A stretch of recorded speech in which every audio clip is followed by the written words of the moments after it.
My name's Linda Allison. I work for one of the large corporations here, but I talk to a lot of people about health care. My question is, so many people go bankrupt using their credit cards to pay for health care. Why have they taken single payer off the plate? And why is Senator Baucus on the Finance Committee discussing health care when he has received so much money from the pharmaceutical companies? Isn't it a conflict of interest? Well,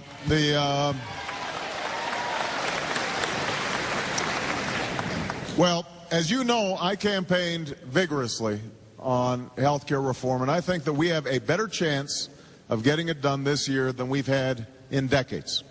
I am optimistic about us getting health care reform done. Now, healthcare is 1/6 of our economy. So it is a complicated, difficult task. And Congress is going to have to work hard, and everybody's going to have to come at this with a practical perspective as opposed to trying to be ideologically pure in getting it done. Here are my principles in terms of healthcare.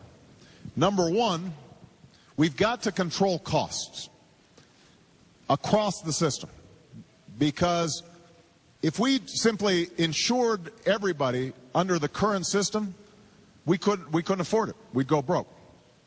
The fact of the matter is that families are seeing their premiums go up, skyrocket each and every year.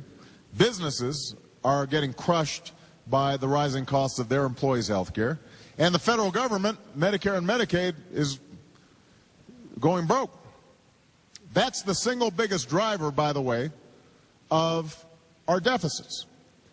I want everybody to be clear about this, because driving in I saw some folks who were, saying, what are you going to do about debt, et cetera. Listen, by far the biggest contributor to our national debt and our annual deficit is the costs of Medicare and Medicaid, as well as the other entitlements, Social Security, defense, and interest on the national debt. That's the lion's share of the federal budget. The things you read about in the newspapers and you see on TV about earmarks, I want to get rid of earmarks, but the truth of the matter, they're only 1% of the entire budget. Most of this, what's driving us into debt, is health care. And so we've got to drive down costs. Now, here is the good news. There are ways that we can drive down costs, because we just have an inefficient system. If we emphasize prevention and wellness programs, we help. If we, so that we're reimbursing doctors and providers, not just for treating people after they get sick, but for helping people stay well.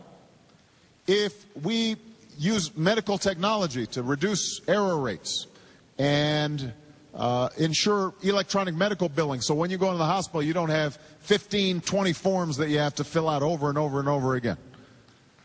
There are simple things that we can do that will save us money.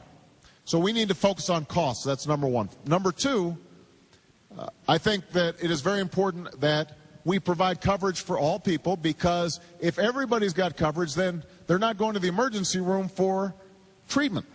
And right now, if you've got health insurance, the average family is paying about $900 a year in additional hidden costs, because you're subsidizing the folks who are going to the emergency room. And so you'd be better off with a system that might cost the federal government overall a little bit more, and we do have to pay for that, but that would lower your premium so that you don't have these hidden costs, because it's cheaper to treat a child for asthma with an inhaler than it is to have them go to the emergency room and take up a hospital bed. So that's the second principle. Now, this brings to the last principle, and so this touches on your point. And that is, why not do a single-payer system? So, got the little single-payer advocates up here. All right. For those of you who don't know, a single-payer system is like Medicare is sort of a single-payer system, but it's only for people over 65. And the way it works is the idea is that you don't have insurance companies as middlemen. The government goes directly and pays doctors or nurses.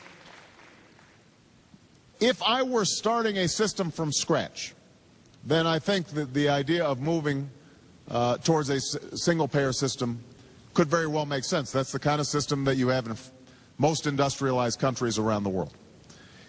The only problem is that we're not starting from scratch. We have historically a tradition of employer-based health care.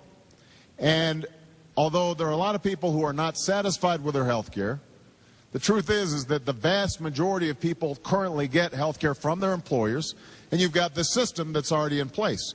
We don't want a huge disruption as we go into health care reform where suddenly we're trying to completely reinvent 1/6 of the economy. So what I've said is, let's set up a system where if you already have health care through your employer and you're happy with it, you don't have to change doctors, you don't have to change plans, nothing changes. If you don't have health care, or you're highly unsatisfied with your health care, then let's give you choices, let's give you an options, including a public plan that you could enroll in and sign up for. That's been my proposal. Now, obviously, as president, I've got to work with Congress to get this done. And there are folks in Congress who are doing terrific work. They're working hard. They've been having a series of hearings. I'm confident that both the House and the Senate are going to produce a bill before the August recess. And it may not have everything I want in there or everything you want in there, but it'll be a vast improvement over what we currently have. We'll then have to reconcile the two bills, but I'm confident that we are going to get health care reform this year and start putting us on a path that's sustainable over the long term. That's a commitment I made during the campaign. I intend to keep it.